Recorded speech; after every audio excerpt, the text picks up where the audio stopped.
Japan में शिव की प्रतिमा का प्रयोग। ब्रह्मा कुमारी प्रकाशमणि जी ने लिखा है, जापान में हम जिस धार्मिक संस्था के निमंत्रण पर विश्व धर्म सम्मेलन में सम्मिलित हुए थे, उसके प्रचारक तथा अनुयायी जिस प्रकार की साधना करते थे, उसकी ओर हमारा विशेष ध्यान गया, क्योंकि उसमें वे एक ऐसी प्रतिमा का प्रयोग करते थे जिस प्रतिमा का प्रयोग भारतीय लोग भी करते हैं। उन लोगों की साधना की विधि यह थी कि वे अपने तरीके से एक आसन पर बैठ जाते थे और अपने सामने कुछ ही दूर एक स्टैंड रखते थे और उसके केंद्र में एक अंडाकार पत्थर रखते थे। उसे वे पवित्र मानते थे और उसी पर अपने नेत्र टिकाकर अर्थात दृष्टि स्थिर करके मन को एकाग्र करने का अभ्यास करते थे। वे मानते थे कि इस प्रकार के अभ्यास से आत्मा का परमात्मा से संबंध जुड़ जाता है। अपनी भाषा में वे जो शब्द प्रयोग करते थे, उसका भाव यह होता कि यह अभ्यास आत्मा और परमात्मा के बीच एक पुल बांधने के भाव से किया जाता है। उनकी एक दिन हमने उस मत के अनुयायियों से पूछा कि आप अपनी साधना पद्धति में इस अंडाकार पत्थर का क्यों प्रयोग करते हैं? आप किसी अन्य आकार का पत्थर क्यों नहीं लेते?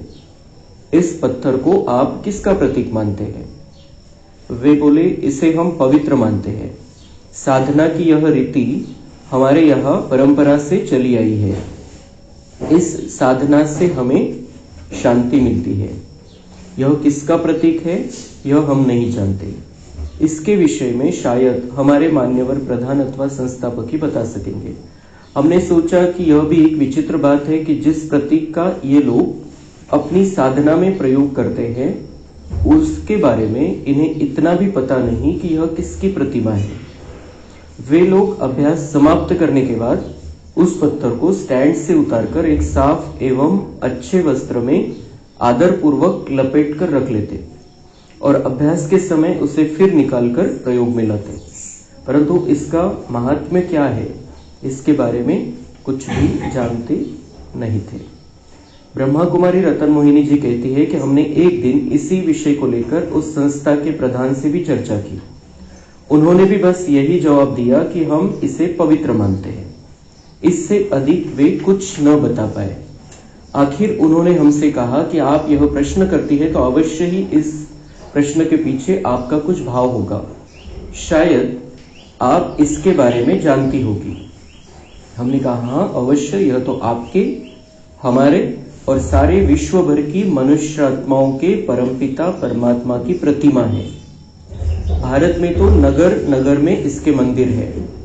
वहां लोग उसे शिवलिंग अर्थात शिव की प्रतिमा मानते हैं। शिव परम आत्मा का गुणवाचक नाम है, क्योंकि परमात्मा कल्याणकारी अर्थात दुख हरता और सुख करता है। आप जानते नहीं हैं, परंतु मानते आप भी उसी को ही है। तभी तो आप उस परम पवित्र पिता की इस प्रतिमा को पवित्र मानकर उस पर मन को एकाग्र करके उनसे शांति पाते हैं। यदि वह आपके मन का मीत नहीं है, आपके हृदय का सम्राट नहीं है, आपकी याद का इशारा नहीं है, आपकी लगन का लक्ष्य नहीं है, तो आप अपना मन उस पर क्यों एकाग्र करते हैं और लगन से उसमें क्यों मगन होते हैं? यदि आपकी आंखें उसे नहीं ढूंढती तो आप उस पर अपने नेत्र क्यों टिकाते हैं? मन उसकी प्रतिमा पर क्यों एकाग्र करते हैं? यदि यह आपकी याद का इशारा नहीं है तो आपने इसी आकार का पत्थर क्यों चुना है? यदि आप प्रभु के इस प्रतीक से पवित्रता नहीं चाहते तो आप इसे पवित्र क्यों मानते हैं? इसे आदरपूर्वक वस्त्र में लपेटकर क्यों रखते हैं? भाइयों, यह तो उस परमपिता परमात्मा की प्रतिमा है जो कि निराकार अर्थात अशरीरी है। निराकार का प्रतीक होने के कारण ही तो आप इसे वस्त्र नहीं पहनाते, वरना यदि यह किसी देवता की मूर्ति होती तब तो आप इसे नहला धुलाकर वस्त्र अवश्य पहनाते।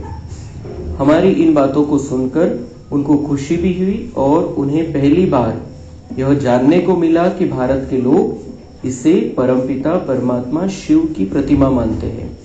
हमने सोचा कि देखो, स्वयं भारतवासियों ने ही अपने परमपिता का परिचय देना छोड़ दिया है, तभी तो अपनी साधना में शिव बाबा की प्रतिमा का प्रयोग करने वाले लोग भी आज यह नहीं जानते कि यह किसकी प्रतिमा है। आज यूं ही लोग जगत गुरु की उपाधि लिए बैठे हैं। उनसे कर्तव्य तो इतना भी न हो पा रहा है कि वे जापान वालों को शिव बाबा का इतना तो परिचय दिला दे।